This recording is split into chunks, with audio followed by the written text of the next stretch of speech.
Aki, silakan. Bismillahirrahmanirrahim. Alhamdulillahirabbil alamin. Wassalatu wassalamu ala asyrafil anbiya'i wal mursalin Muhammadin wa ala alihi wa sahbihi ajma'in, amma ba'd. Para jemaah kaum muslimin dan muslimat yang semoga dirahmati dan disayangi oleh Allah Subhanahu wa taala. Assalamualaikum warahmatullahi wabarakatuh. Alhamdulillah, segala puja dan puji kepada Allah, salawat dan salam kepada suri teladan kita Nabi Muhammad sallallahu alaihi wasallam. Para jemaah sekalian, insya Allah tema kita di maghrib yang penuh berkah, di masjid kita yang penuh berkah, menjadi orang tua yang dicintai oleh anak dan diridhoi oleh Allah Subhanahu wa taala. Para jamaah sekalian, menjadi orang tua yang dicintai anak ini suatu hal yang perlu kita usahakan. Kenapa? Karena motivasi dalam Al-Qur'an itu agar orang tua tidak terlalu cinta kepada anak. Sedangkan motivasi anak agar tidak durhaka. Jadi seolah-olah Allah tahu bahwasanya kesalahan yang terjadi pada orang tua itu adalah sebagian orang tua kadang terlalu cinta kepada anak. Sedangkan anak kecenderungannya itu durhaka kepada orang tua. Jadi motivasinya adalah orang tua jangan terlalu cinta kepada anak. Justru peringatan dalam Al-Quran itu, orang tua itu jangan terlalu cinta kepada anak. Kalau anak, jangan durhaka. Karena ini yang sering terjadi. Misalnya dalam Al-Quran, innama amwalukum wa auladukum fitnah. Sesungguhnya hartamu dan anak-anakmu itu adalah fitnah, ujian. Jadi harta dan anak digandengkan. Sebagaimana kita sangat cinta dengan harta, ya, kita sangat cinta dengan harta, bahkan disebutkan dalam Al-Quran, wa yuhibbunal mala hubban jamma.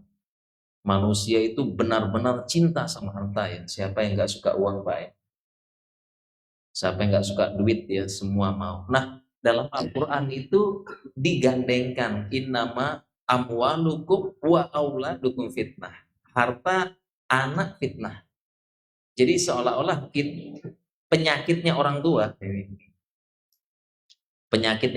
itu terlalu cinta kepada anak, terlalu sayang, sehingga kebablasan, terlalu memanjakan anak, terlalu membiarkan anak, terlalu memberikan hal-hal yang melalaikan anak.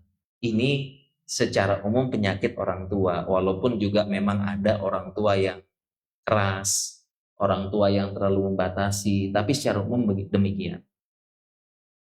Nah, sedangkan kalau anak, ya, dalam tanda kutip penyakitnya anak-anak itu cenderung durhaka, tidak mau berbakti, dan tidak cinta pada orang tua. Jadi seolah-olah Al-Quran paham, kalau orang tua nggak usah dijelasin, nggak usah dikasih motivasi, sangat cinta sama anak. Tapi anak, ya, kalau tidak dikasih motivasi, dia akan durhaka, lupa sama orang tuanya. Makanya judulnya bagus ini, agar orang tua dicintai anak. Kenapa? Karena memang secara tobiatnya anak-anak itu memang begitu. Kecenderungannya, penyakitnya durhaka, lupa sama orang tua. Ya, seperti itu. Jadi sekali lagi motivasi dalam Al-Quran, orang tua jangan terlalu cinta, dalam tanda kutip, anak jangan durhaka. Nah inilah kenapa orang tua itu sangat penting, bagaimana dia dicintai anak. Bagaimana kita jadi orang tua yang anak tuh cinta sama kita. Nah kalau sudah orang anak nggak cinta sama kita, ditambah lagi penyakitnya anak adalah ya begitu, kecenderungannya durhaka. Berbeda sama orang tua. Bahkan ada orang tua yang anaknya hancur, anaknya narkoba, anaknya apa, masih sayang sama anaknya. Ya, anaknya udah hancur. Ya, mungkin terlibat kriminal, narkoba apa, orang tuanya masih sayang. Itu. Jadi kalau kita bicara permasalahan parenting orang tua, bukan yang dimotivasi itu bukan gimana kita cinta sama anak. Bukan. Tips-tips agar cinta sama anak, bukan. Karena itu sudah fitrahnya. Al-Quran sudah menetapkan. Tapi sesuai judul kita, bagaimana supaya anak cinta sama kita. Ya, dan ini ada dalam Al-Quran dan Sunnah. Dan tentunya juga agar diridhoi oleh Allah Subhanahu wa Ta'ala. Tentu ini bagaimana anak cinta dalam kerangka ridho kepada Allah. Ya, karena banyak orang tua dan anak saling mencintai, saling apa, tapi tidak dalam keridhaan Allah. Ya, tidak dalam apa yang Allah inginkan, seperti itu. Ini sangat penting ya jadi anak cinta. Ya. Kemudian juga saya teringat kisah ya bagaimana pentingnya anak cinta kepada orang tua. Jadi anak yang cinta bukan kita. Ini hukum asal yang kita usahakan, anak cinta sama kita. Ya. Saya teringat kisah ada teman saya sekolah di Inggris. Ambil S3. Ambil S3 ya. Kemudian dia punya tetangga. Satunya dia punya ada orang tua, 2 orang di sana. Satunya muslim, satunya jelas ya, ya non muslim berarti ya. Dan dua-duanya sudah masa pensiun. Dua-duanya udah pensiun. Nah, yang muslim ini sudah pensiun ya, udah pensiun. Yang muslim ini secara berkala anak-anaknya datang mengunjungi. Datang mengunjungi anak pertama, datang dia bawa cucunya mengunjungi yang muslim. Datang lagi anak kedua bawa cucunya mengunjungi, main dan sebagainya. Jadi anak-anaknya bergantian mengunjungi dia. Nah sedangkan tetangganya ini non muslim, anak-anaknya tidak ada satupun yang mengunjungin. Sudah pensiun, sudah tua. Asik aja gitu ya. Nggak ada, jadi pemandangan katanya tetanggaan. Jadi dia ngelihat kalau pulang rame gitu ya. Dia ngelihat tuh, kok rame nih rumahnya nih. Saking penasarannya akhirnya dia nanya sama ininya, nanya sama anaknya. Kok saya lihat kamu kok rajin mengunjungi orang tuamu kalian. Kemudian anaknya jawabnya singkat. Dia bilang, ini perintah agama saya Pak. Kemudian tiba-tiba dia ngomong, kalau begitu saya pengen masuk agamamu langsung. Langsung dia bilang, kalau gitu saya pengen masuk agamamu. Dia cuma bilang begitu aja. Dia langsung masuk Islam. Pengen masuk Islam. Karena dia lihat sendiri. Anak-anaknya datang rutin. Pengen masuk agama Islam. Hanya karena itu. Jadi Masya Allah ya, jadi kita lihat bagaimana peran syariat Islam anak, dan ini ada dalam pembahasan kita nih ada. Bagaimana anak bisa berbakti kepada orang tuanya. Kenapa? Karena dia cinta sama orang tuanya. Nah, kebalikan mungkin kalau beberapa negara, apalagi di Eropa, ya di Eropa itu cerita teman-teman saya di sana, karena saya nggak pernah ke sana ya, nggak pernah tinggal ya. Tapi teman yang lanjut sekolah sana banyak. Kalau di sana itu, ya batasan orang tua sudah sampai kuliah selesai. Setelah itu keluar dari rumah, ya hidup sendiri. Setelah itu sampai kuliah sudah dilepas katanya. Kemudian setelah itu udah nggak ada, karena memang tidak ada konsep berbakti pada orang tua, nggak ada. Ngingat orang tua nggak ada. Jadi konsep ini nggak ada. Itulah yang menyebabkan salah satu penyebab mereka di sana itu nggak mau punya banyak anak. Bahkan ada konsep child free.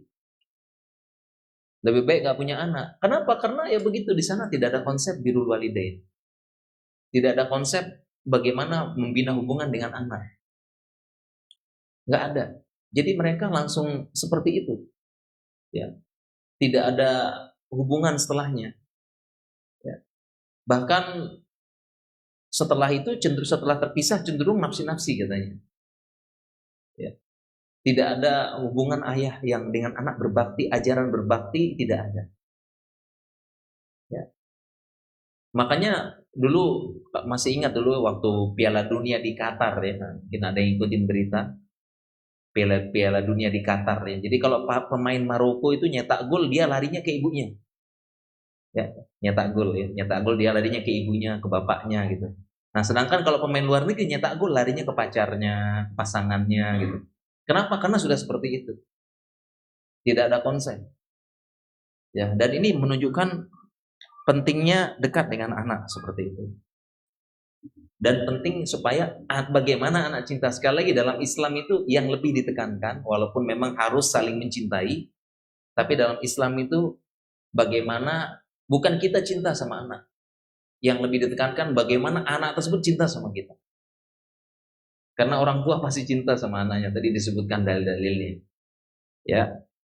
Nah, kemudian kita bahas beberapa hal ya. Jadi beberapa nas-nas yang mengarah bagaimana kita dicintai oleh anak kita. Yang pertama jelas ya, kita pernah bahas di pertemuan sebelum-sebelumnya ya, bahwasanya anak kita adalah amanah.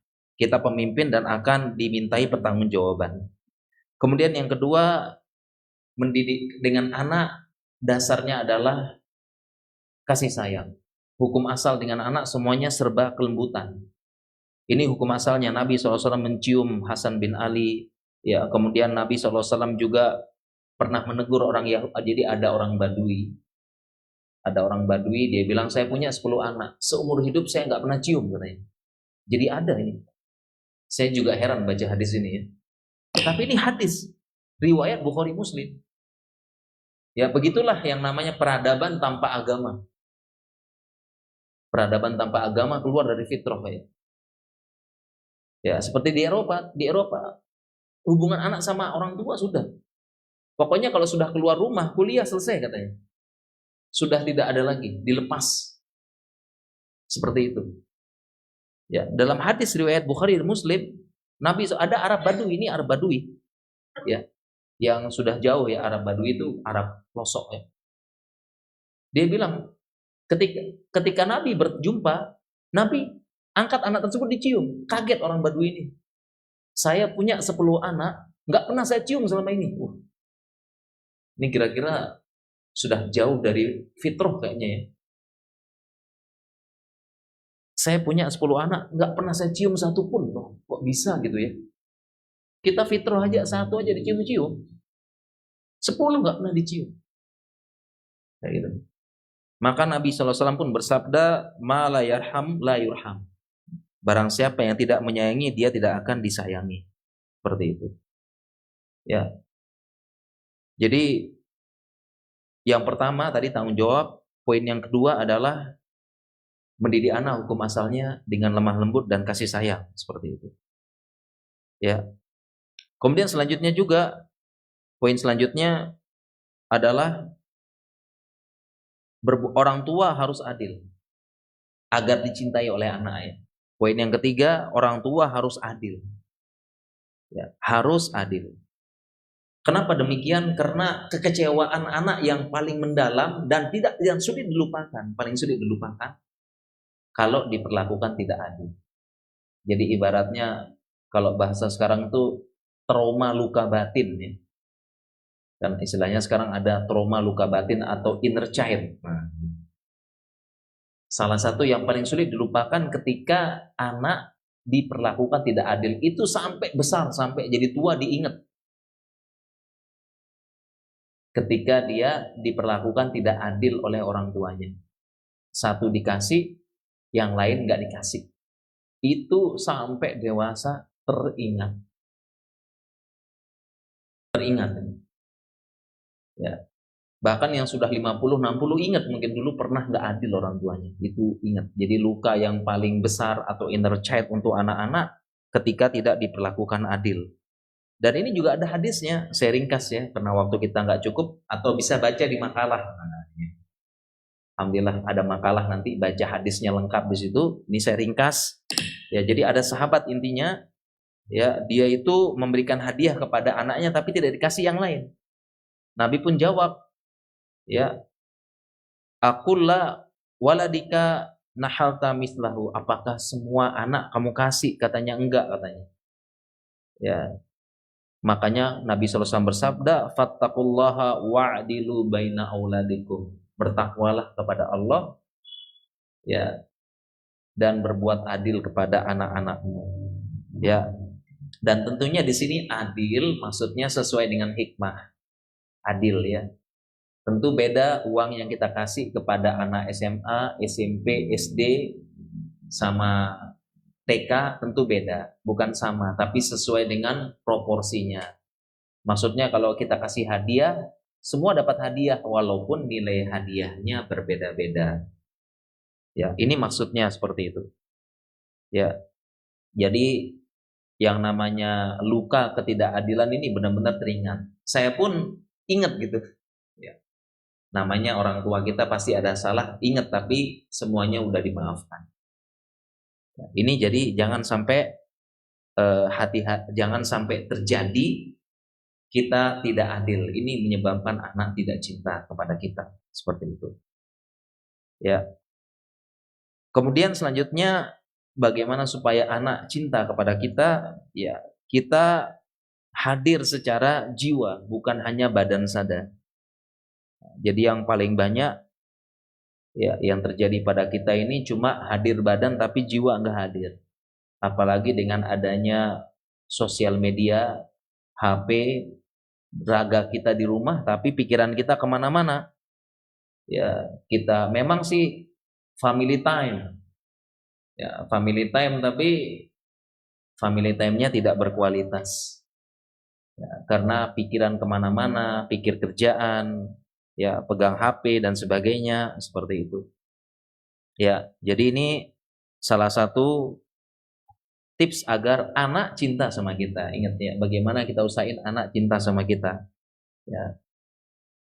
Kemudian selanjutnya, ya, tips selanjutnya di makalah itu, ini kita percepat ya, yaitu kita berusaha memberikan keteladanan. Ya, keteladanan. Jadi anak lebih banyak meniru daripada mendengarkan nasihat. Nah, ini tips juga. Tips parenting, kemudian anak suka, anak cinta sama kita. Jadi anak itu lebih suka meniru daripada mendengarkan nasihat. Ya, dan kemarin kita bahas di pertemuan sebelumnya, penyakit orang tua apa? Overdosis nasihat. Ini penyakit kita nih. Jadi penyakit orang tua apa? Overdosis nasihat dan harapan. Ini penyakit kita, Pak. Dan nggak sadar. Kita nggak sadar. Tapi harus diakui. Coba aja kalau misalnya anak-anak ya lagi ngumpul. Kalau kita nggak berikan nasihat, pasti memberikan harapan. Nah, kalau sudah besar nanti begini ya, itu harapan. Kasih uang jajan coba apa? Ada nggak nasihat sama harapan? Kita kasih uang jajan ke anak, pasti ya kasih uang jajan ke anak, ada harapan, ada nasihat. Nak, kamu yang baik, yang apa dan sebagainya. Ya, nanti apalagi nanti kasih nasihat lagi. Ya, ada momen tertentu nasihat. Kalau nggak nasihat harapan. Nasihat naik begini begini begini. Kalau nggak harapan besok jadi begini, besok jadi hafiz naknya, besok jadi apa, itu kita itu nggak sadar berulang-ulang. Nasihat harapan, nasihat harapan, sehingga mau tahu anak-anak sudah super jenuh, capek dengernya, udah capek, ya, capek dengernya. Dan mereka udah tahu. Itu kalau lagi baik-baiknya, belum lagi marahnya, lengkap lagi. Kalau lagi marah lengkap, nasihat apa semua plus omelan. Ya. Jadi memang begitu Pak. Saya pun mengakui ya, dulu belum belajar. Ya, momen coba sekali kita momen ngumpul tuh, momen ngumpul sama anak itu sekali-sekali itu ditahan nasihat sama ditahan harapan.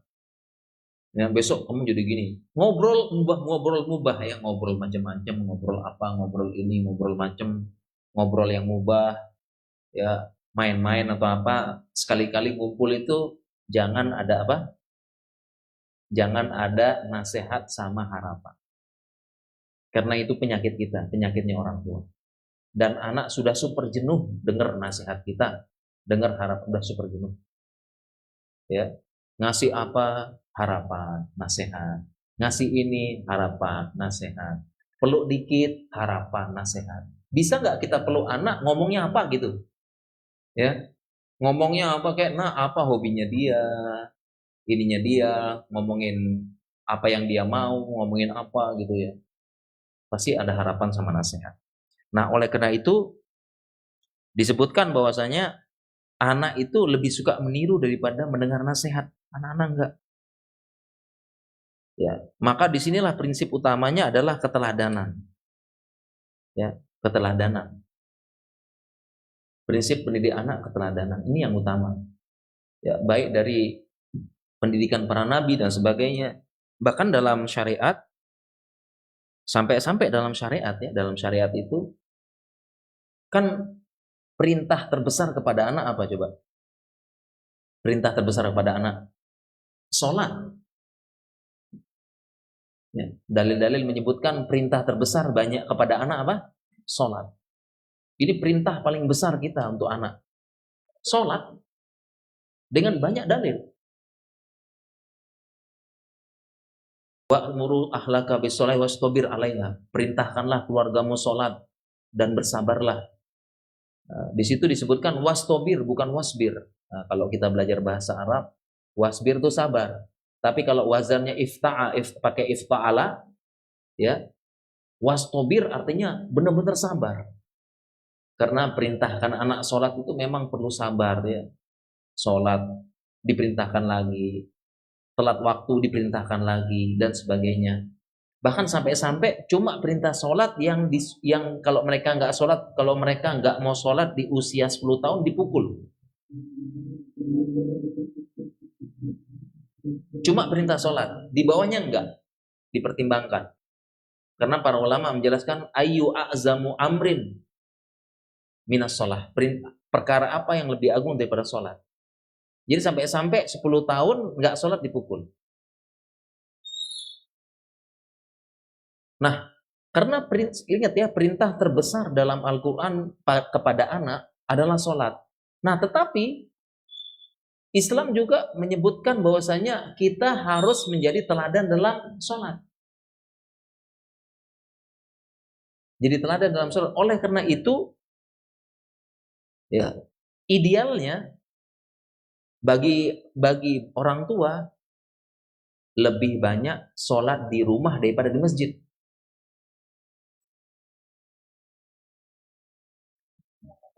Lebih banyak sholat di mana? Di rumah daripada di masjid. Ini ideal. Dan karena itu perintah Nabi. Saya baca di situ ada di makalah. Ya, saya ringkas ya. Solu ayuhan nasi buyutikum. Wahai manusia, sholatlah kalian di mana? Di rumah. Sholatlah kalian di rumah. Fa inna afdhalas sholatil mar'i fi baitihi il maktubah. Karena sebaik-baik sholatnya seseorang itu di mana? Di rumahnya, kecuali maktubah, sholat 5 waktu. Sholat 5 waktu di mana? Di masjid. Jadi justru perintah Nabi itu, ya, ini sudah isya atau belum? Belum ya? Oh azan duluan ya, azan siap. Kalau begitu mungkin silahkan azan, kita lanjut insya Allah habis ini.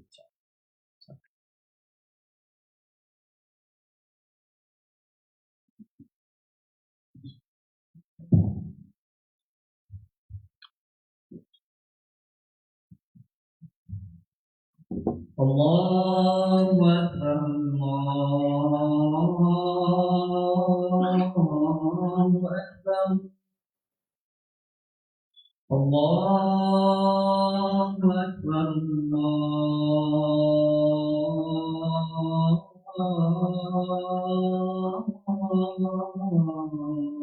Allahu Akbar.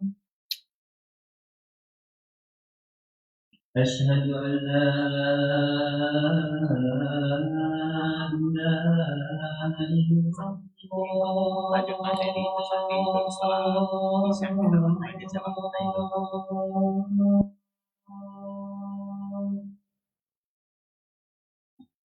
الله. أشهد أن لا إله إلا الله.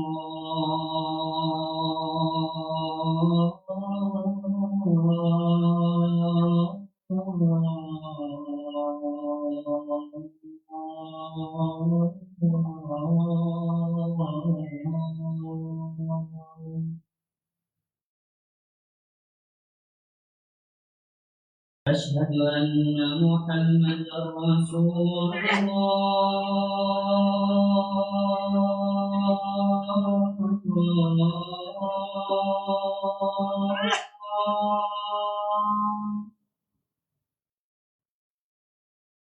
أشهد أن محمدا رسول الله.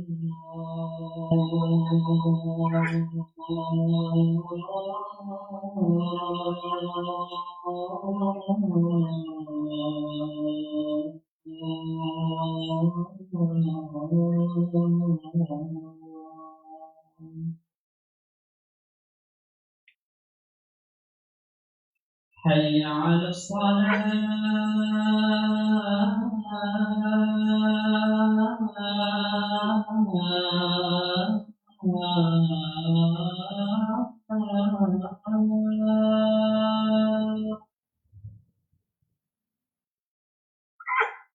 حي على الصلاة.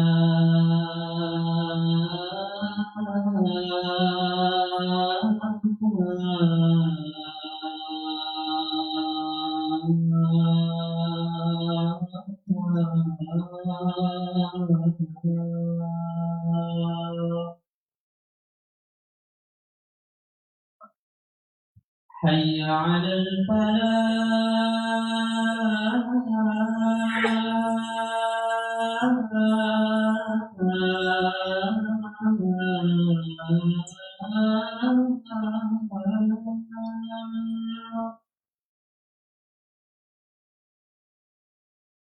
حي على الفلاح.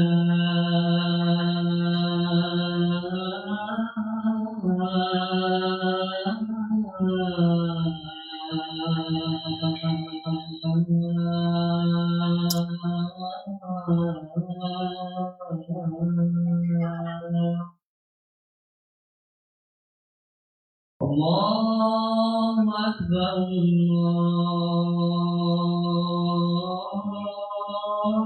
الله أكبر. لا إله إلا الله.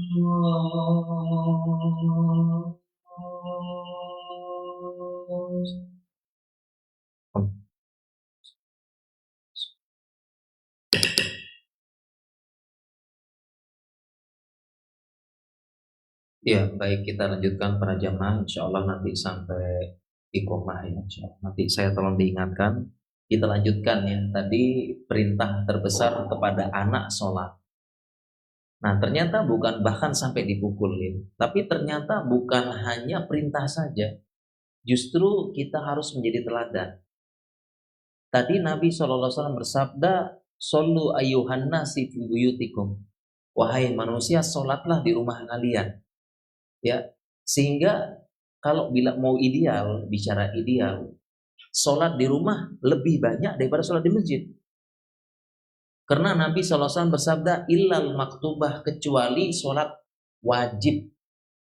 Nah, kalau ngomong ideal lagi, ini ngomong ideal ya, maka sholat qobliyah ba'diyah di rumah. Kalau ideal, sesuai hadis ini, sholat baru sholat maktubahnya di masjid. Kalau ideal, dan Nabi pun demikian, dia sholat. Nabi sholat qobliyah ba'diyah di rumahnya Aisyah, di rumahnya karena dekat masjid. Baru beliau masuk langsung qomat.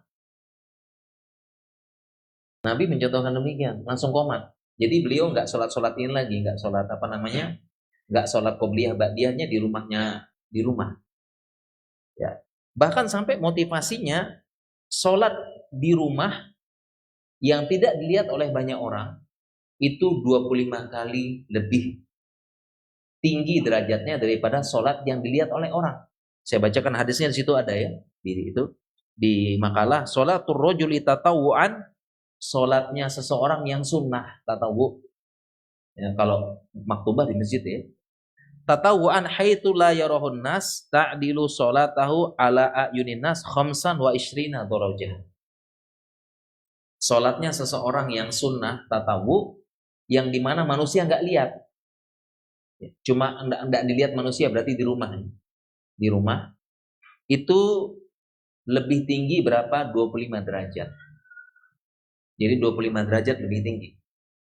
Nah, sebenarnya kenapa Nabi perintahkan sholat di rumah, bahkan motivasinya sholatnya di rumah? Kenapa? Apa penjelasannya? Liyarahu ahlul bait, supaya anaknya lihat bapaknya sholat. Jadi pemandangan sehari-hari anaknya ngelihat bapaknya sholat. Sholat duha, sholat qobliyah, sholat ba'diyah, sholat apa. Jadi udah pemandangan sehari-hari bapaknya sholat.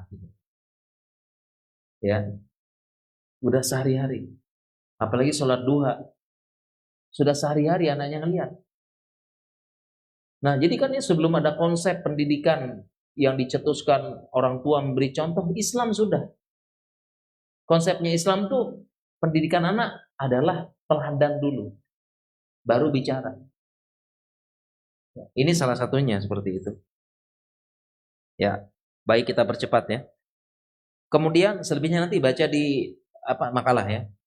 Nah, kemudian juga ini sama, jangan menuntut anak soleh jadi orang tua, jadilah orang tua yang soleh. Ini juga yang bikin anak kadang benci sama kita.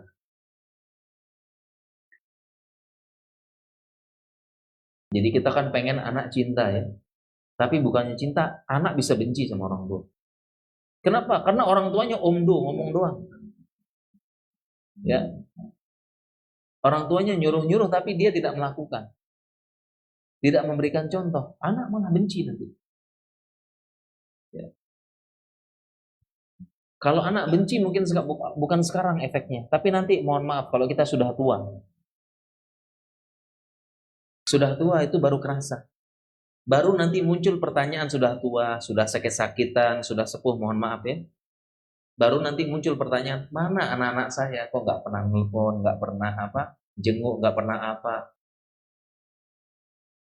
Mana? Baru muncul pertanyaan nanti. Kalau sekarang masih muda, masih apa sih ya nggak peduli, nggak apa itu dengan anak-anak, ya santai aja. Tapi nanti sudah tua, sudah muncul pertanyaan nih, mana anak-anak saya nih, nggak nelpon, nggak datang ke rumah, nggak apa. Ya. Dulu kita kan kuliah di Jogja nih, saya kuliah di Jogja ya. Dulu kita biasanya musim liburan ada kegiatan macam-macam, ada daurah, ada apa, ada ini. Ada orang yang saya tanya, kamu habis daurah ini pulang nggak gitu? Pulang kampung nggak? Dia bilang, saya nggak pulang katanya. Kenapa? Terlalu banyak kenangan buruk di rumah. Dia nggak mau pulang, di Jogja aja lah. Jawabannya begitu loh. Ini masih kuliah ini, masih sehat orang tuanya. Dia bilang nggak mau pulang, di rumah banyak kenangan buruk gitu.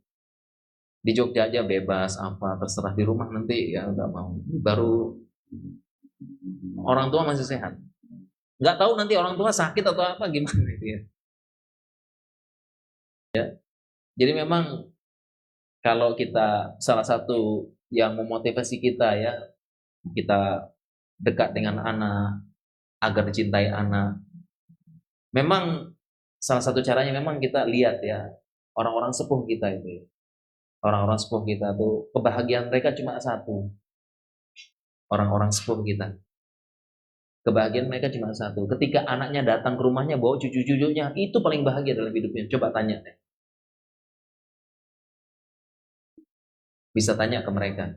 Sepuh-sepuh kita itu, yang udah sepuh, bahkan mohon maaf udah sakit, udah apa. Kebahagiaannya udah bukan harta lagi, mobil, rumah. Mereka udah nggak bisa nikmati.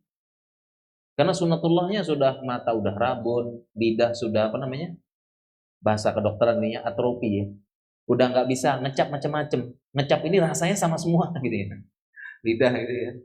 Lidah mata rabun, lidah sudah nggak bisa makan, gigi udah habis gitu ya. Gigi sudah habis. Ya. Kemudian udah mulai kena penyakit macam karena kalau kita absen dari atas bawah nih macam-macam ya, lambung udah mulai macam-macam, nggak nerima terlalu asam, terlalu apa, udah nggak bisa. Ya lanjut lagi ke bawah, kaki nggak bisa kemana-mana. Mereka udah tidak bisa menikmati apa yang dicari masa muda, mobil, rumah bagus, makan enak, apa enggak.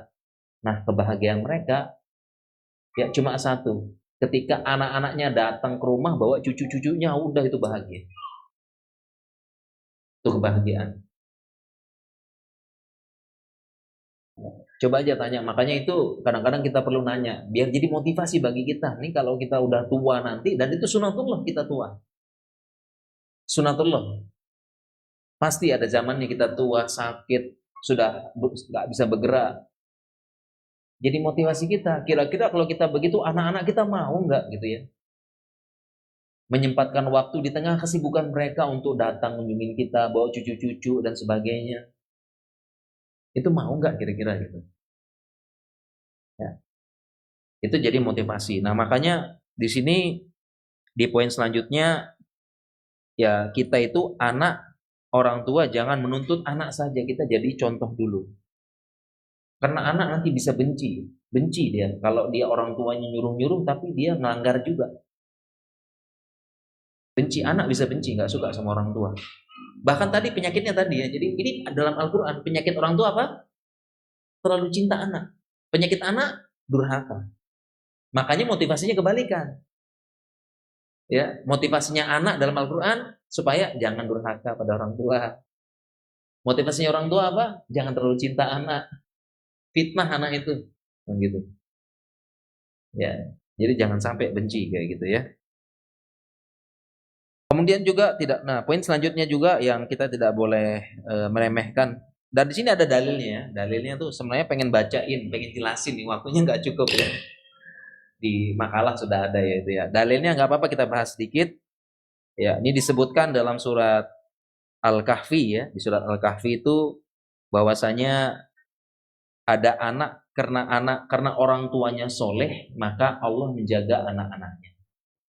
Ya, disebutkan wa ammal jidaru fakana li gulamaini yatimaini fil Madinah wa kana tahtahu kanzul lahuma wa kana abuhuma sholihan. Ya. Jadi Allah menjaga dua anak yatim ini, ya bapak ibunya udah meninggal karena orang tuanya soleh. Pendalilannya gimana? Orang tuanya yang sudah meninggal saja itu Allah jaga anak ini, apalagi orang tuanya masih hidup, ya kan? Allah lebih jaga lagi, paham jemaah ya? Nah, jadi kan orang tuanya udah nggak ada nih, karena soleh Allah jaga. Apalagi orang tuanya masih ada, masih hidup, soleh, Allah lebih jaga lagi dengan wasilah orang tuanya kan gitu, kayak gitu. Ya, makanya kita juga harus jadi soleh dulu kalau pengen anak yang soleh. Artinya kita jangan menuntut anak kita soleh, baik, sedangkan kita pun tidak seperti itu. Ya. Kemudian juga agar dicintai sama anak, ya kita jangan lupa berdoa. Nah, tentu ini insya Allah kita terus berdoa.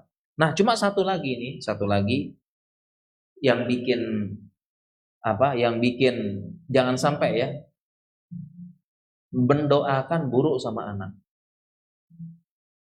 Ya, mendoakan buruk. Karena doa buruk orang tua ke anak mustajab.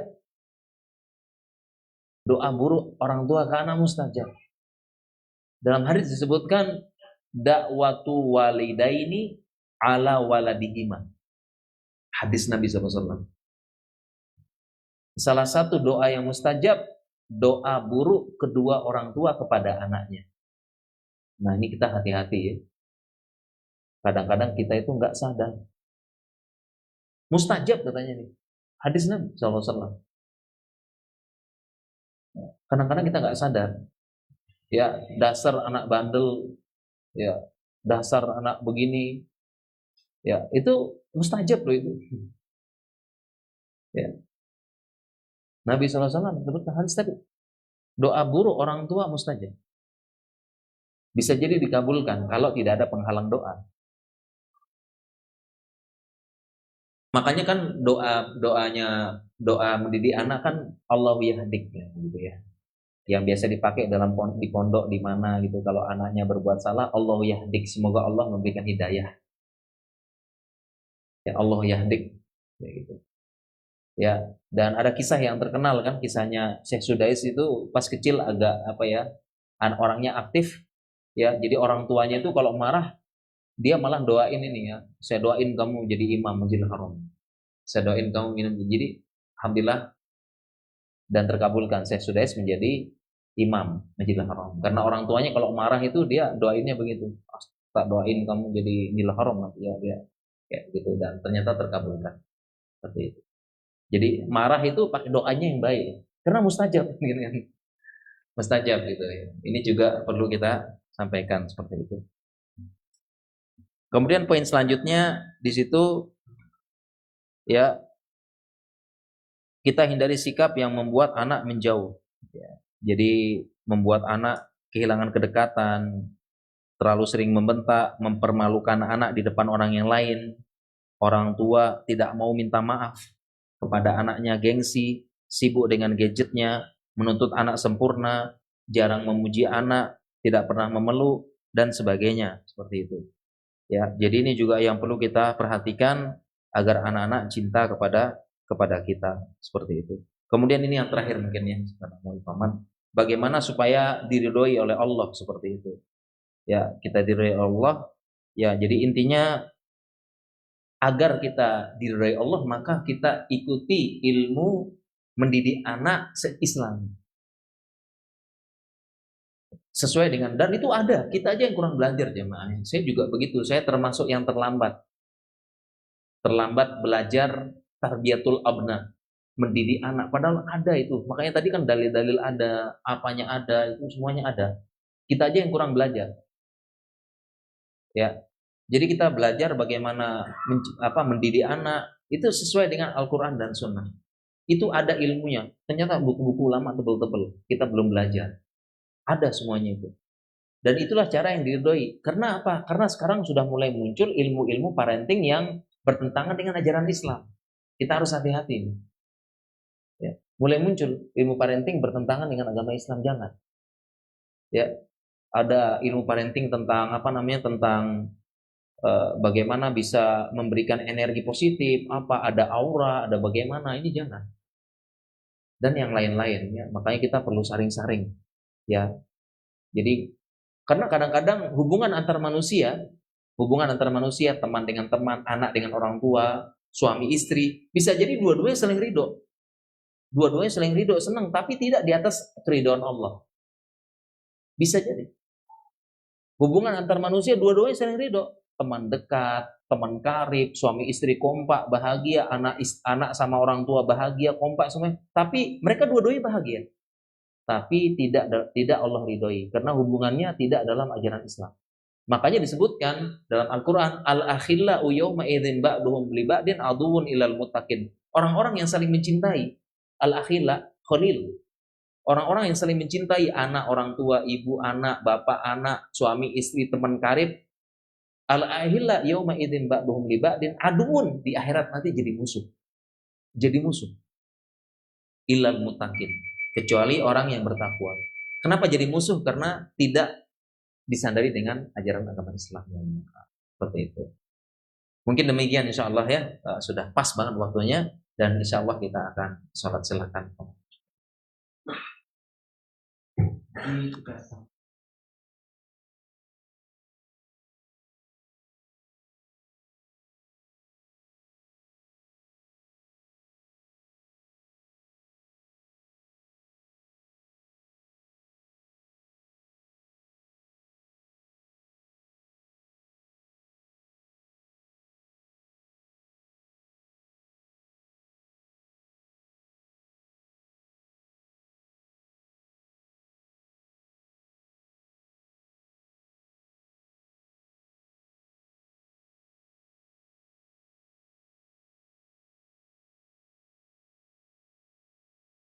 nama dan juga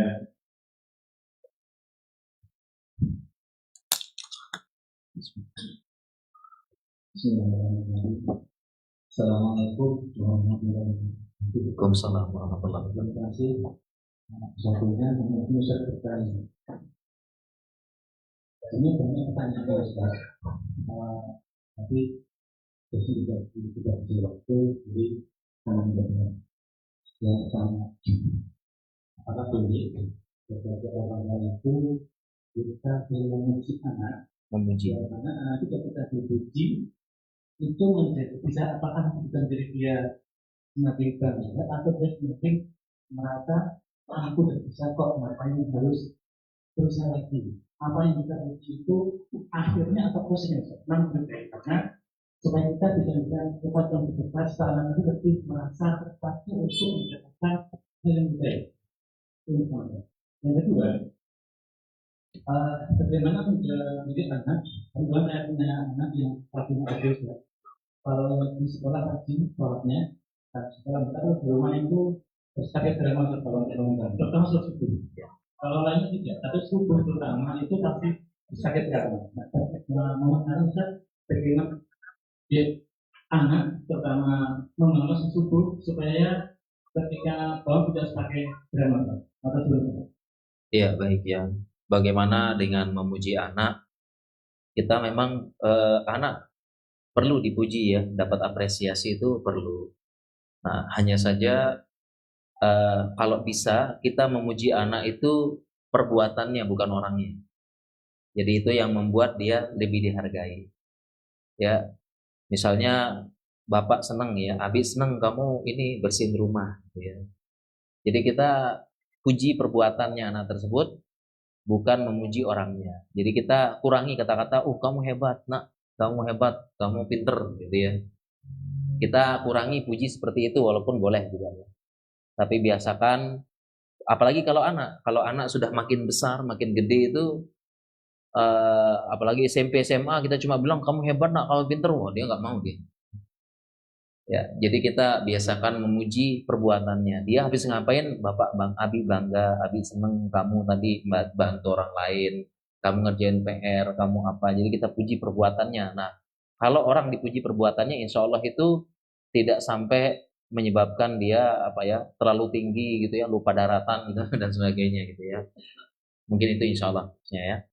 Kemudian kalau membangunkan sholat, drama dan sebagainya, memang begitu memang. Makanya tadi ayat tadi saya baca wa'mur ahlaka bis-sholati wastabir 'alaiha. Coba lihat tafsir ayat ini ya. Coba lihat tafsir ayat ini. Perintahkan keluargamu sholat ya. Kemudian dalam ayat itu Allah nggak pakai wasbir. Tidak pakai wasbir, kan biasa dalam ayat yang lain kan wasbir, bersabar ya. Wasbir ala ma'asobak. Ayat Allah berfirman, bersabarlah apa yang menimpamu. Wasbir, bersabar. Tapi khusus sholat digunakan wastobir. Kalau kita belajar bahasa Arab, ini wazannya ifta'ala, menunjukkan suatu penekanan. Ya. Sehingga terjemahnya itu ya benar-benar sabar perintahin sholat. Jadi penyakit kalau bangunin subuh, drama itu hampir semuanya termasuk saya. Lalu bagaimana? Sesuai dengan ayatnya, wastobir, ya sabar gitu. Terus perintahkan dengan lembut. Perintahkan terus tentang lembut, ya bangunin pelan-pelan, bangunin dengan apa. Ya, justru mohon maaf saya nggak setuju anak lagi nggak bangun kita ambil ember siram, enggak. Itu kalau saya itu beda-beda ya. Kalau saya sih saya tidak akan menempuh cara itu. Nanti anak malah terpaksa benci. Ya, kita bangunin. Anak saya pun begitu, bangun sholat subuh susah. Susah, drama, tapi kita bangunin pelan-pelan. Ya, kita apa? Mungkin bisa jadi dia juga malamnya begadang. Anak-anak kita kan main HP begadang malamnya atau apa. Anak itu lagi capek banget dan sebagainya. Ya, lagi lelah sekali. Bahkan memang ada fatwa, saya baca fatwanya Syekh Soleh Fauzan, kalau ada orang kelelahan banget, bahkan dia mungkin kondisinya sedang ngedrop, tiba waktu sholat jangan bangunin sholat malah. Justru malah dia nanti sakit. Itu termasuk usur bagi dia. Ya. Dan saya pernah badan saya ngedrop, agak sakit gitu ya. Azan subuh, saya paksain ke masjid, pulang-pulang tambah sakit. Makanya waduh ini memang benar fatwanya nih. Ya, fatwanya ini jangan dipaksakan. Saya paksa waktu itu sholat kan, azan gitu kan. Akhirnya saya paksa ke masjid. Paksa ke masjid, pulang-pulang sakit. Ya, pulang-pulang sakit. Karena waktu itu kena diare, Pak. Ya, dokter bisa sakit ya.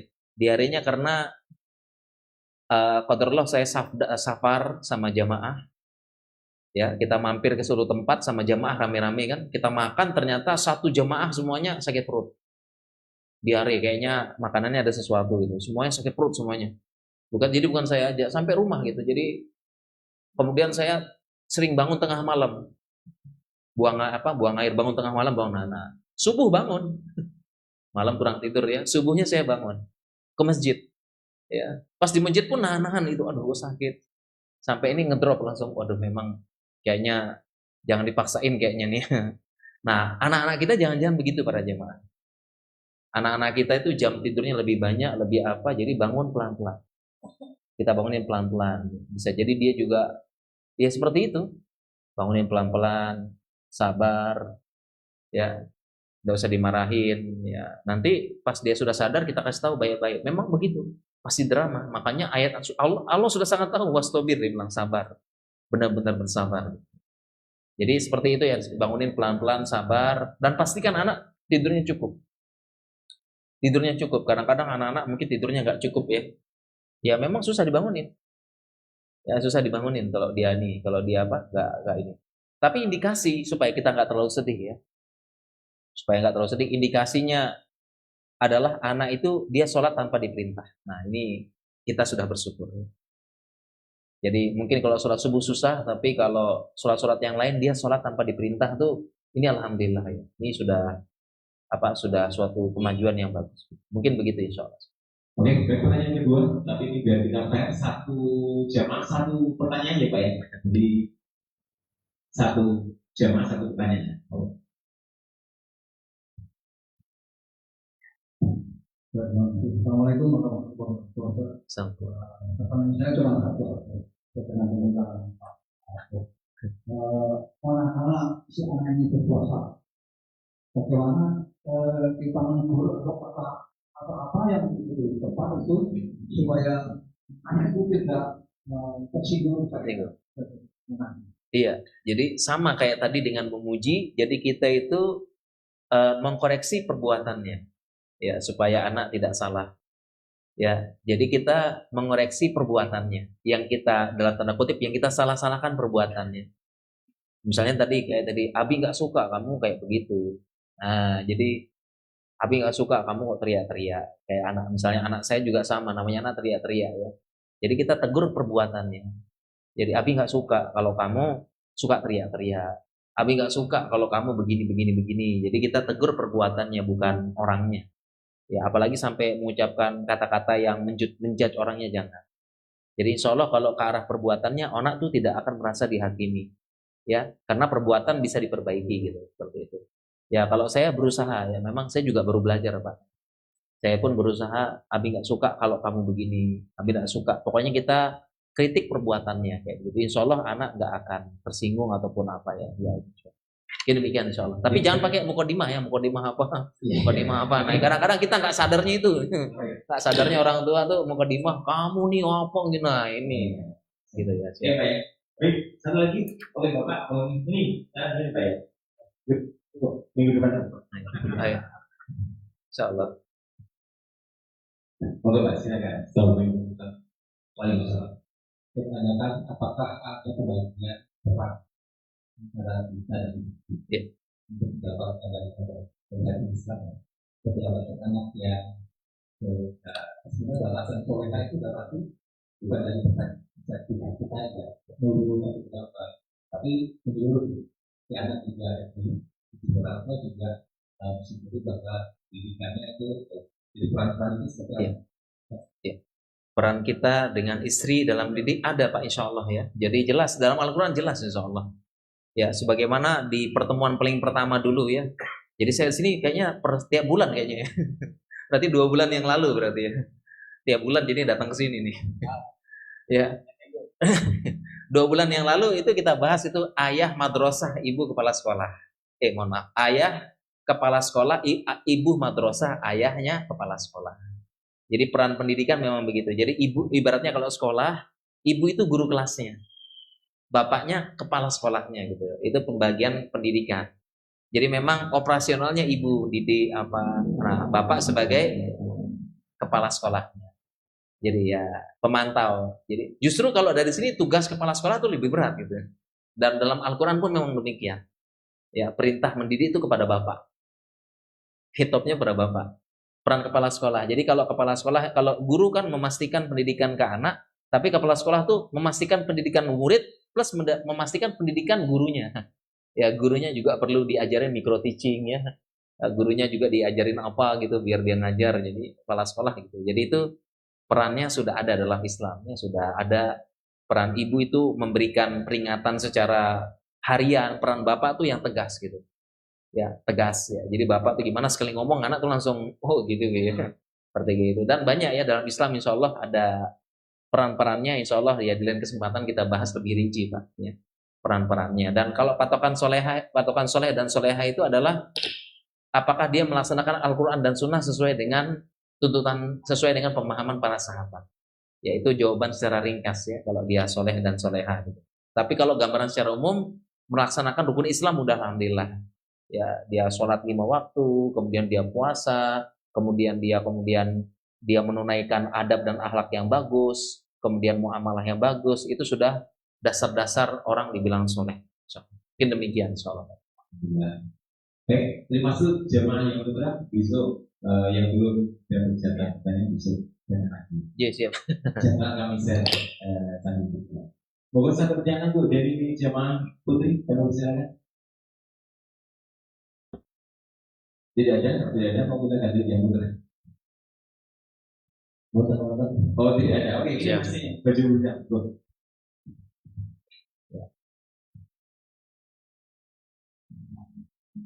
Terima kasih. Pertanyaan ini agak jelas memang, tapi ini kenyataan disebutkan menjadi orang tua yang mencintai anak. Bagaimana kalau orang tua yang tidak punya anak? Ya. Kita punya, apakah memang harus ada pelajaran tertentu mengadopsi anak atau menikahi dengan anak? Wah, masya Allah. Iya, masya Allah ya.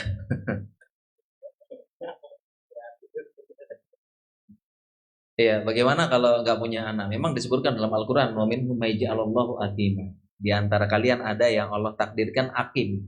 Itu disebutkan dalam Al-Quran. Akim artinya tidak punya anak. Seperti itu ya.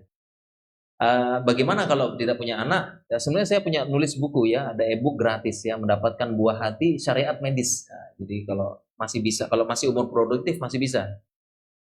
Saya nulis buku ya, bagaimana secara syariat dan medis bisa punya anak, termasuk langkah yang terakhir pakai bayi tabung. Itu saya bahas dalam e-book tersebut ya. Ini gratis e-booknya itu insya Allah.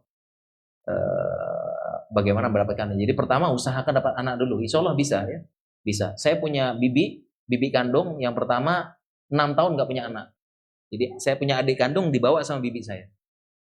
6 tahun punya anak. Kemudian bibi yang kedua, bibi kandung juga 12 tahun nggak punya anak. Akhirnya punya anak. Jadi bisa insya Allah. 12 tahun akhirnya punya anak. Ya bisa gitu ya.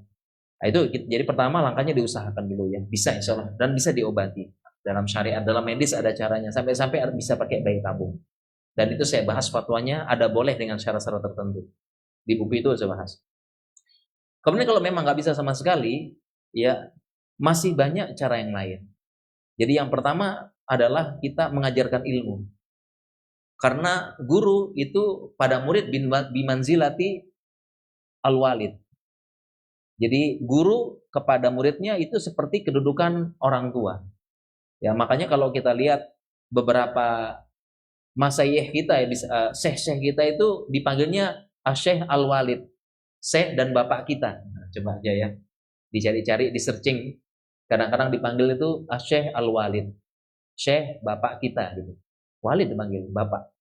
Ya karena memang ada hadisnya bahwasanya anak murid-murid itu dan guru itu kedudukan seperti anak. Seperti gitu walaupun tidak seperti anak beneran gitu ya, seperti itu.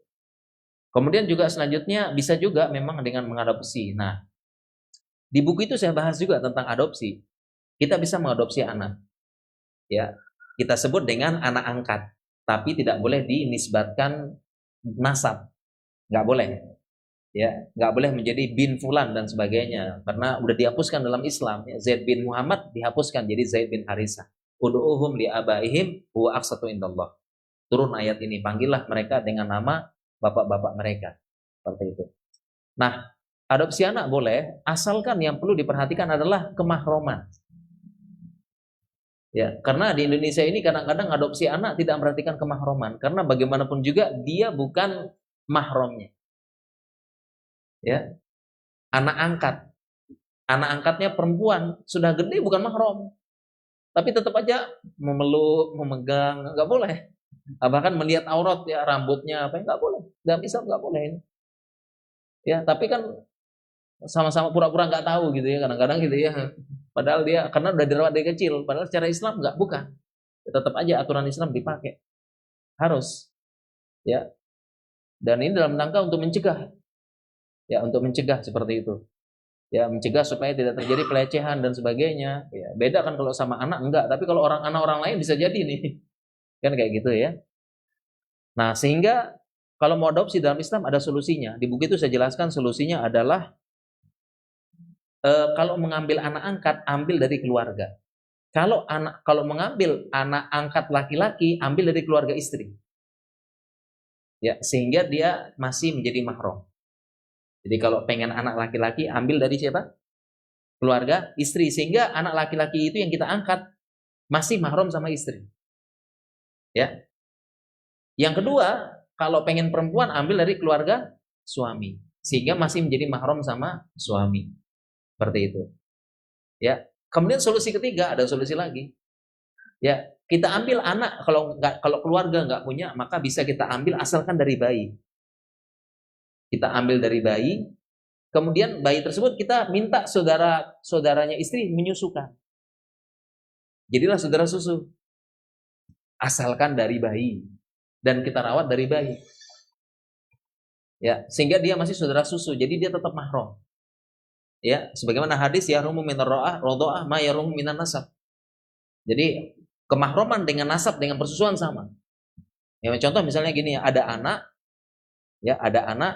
gitu ya. Anak laki-laki ya disusui oleh saudarinya ibu kita, saudarinya istri kita, maka istri kita jadi bibi susu. Jadi bibi susu dari anak laki-laki ini, mahramnya. Ya, ini solusi yang ketiga. Ya, jadi supaya tetap mahram pakai persusuan. Seperti itu. Dan inilah mendatangkan ridho Allah gitu. Ya, kalau yang nggak ada mahram, nggak ada apa, jangan-jangan bukan ridho Allah yang dapat gitu. Ya. Ya mungkin begitu ya, itu saya sebutkan solusi-solusi kalau mau adopsi anak. Perhatikan kemahraman. Kalau kita itu kadang-kadang di Indonesia nggak memperhatikan. Ya, itu beberapa solusi-solusi. Mungkin demikian. Ya cukup kayaknya nih, udah ya, ini kita besok mau kerja, mau masuk ya. Mungkin demikian para jamaah sekalian. Masya Allah, alhamdulillah nih tiap bulan datang sini. Mudah-mudahan bisa kita lanjutkan di lain kesempatan. Kita akhiri. Subhanakallahumma bihamdika asyhadu alla ilaha illa anta astaghfiruka wa atubu ilaik. Wassalamualaikum warahmatullahi wabarakatuh. Waalaikumsalam warahmatullahi wabarakatuh.